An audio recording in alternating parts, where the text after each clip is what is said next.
Perkenalkan, nama saya Violet Shafira dengan NIM 23042002 dengan mata kuliah Sains Manajemen dengan dosen pengampu Kadara Eka Putri. Kali ini saya akan mempresentasikan materi pada pertemuan ke-10, yaitu urgensi pengadaan sumber-sumber daya, proses pengadaan SDM dan non-SDM. Yang pertama, definisi.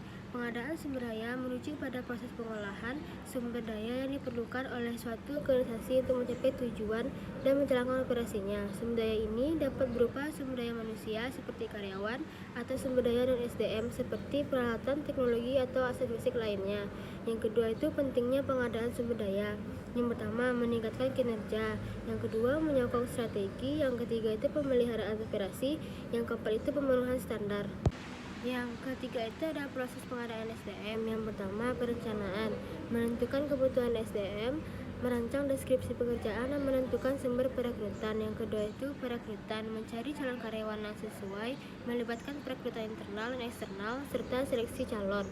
Yang ketiga itu orientasi, memperkenalkan karyawan baru ke organisasi dan memberikan informasi tentang budaya, prosedur, dan kebijakan. Yang keempat, pengembangan, melakukan pelatihan dan pengembangan untuk meningkatkan keterampilan dan pengetahuan karyawan.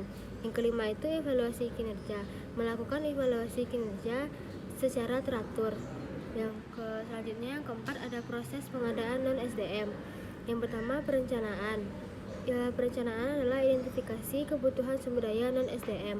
Yang kedua itu pencarian dan pemilihan vendor, mencari pemasok atau penyedia sumber daya non-SDM yang sesuai. Yang ketiga itu pengadaan, yaitu menyusun kontrak atau perjanjian dengan pemasok yang terpilih. Yang keempat itu ada pengiriman dan pemasangan, menerima dan menginstal sumber daya non-SDM sesuai dengan perjanjian. 5 itu pengelolaan dan pemeliharaan. Pemeliharaan dan pengelolaan sumber daya non-SDM selama masa pakai. Proses pengadaan sumber daya baik SDM maupun non-SDM adalah elemen penting dalam manajemen organisasi dan memastikan keberlanjutan operasi yang efisien. Sekian presentasi dari saya. Bila ada salah mohon dimaafkan. Wassalamualaikum warahmatullahi wabarakatuh.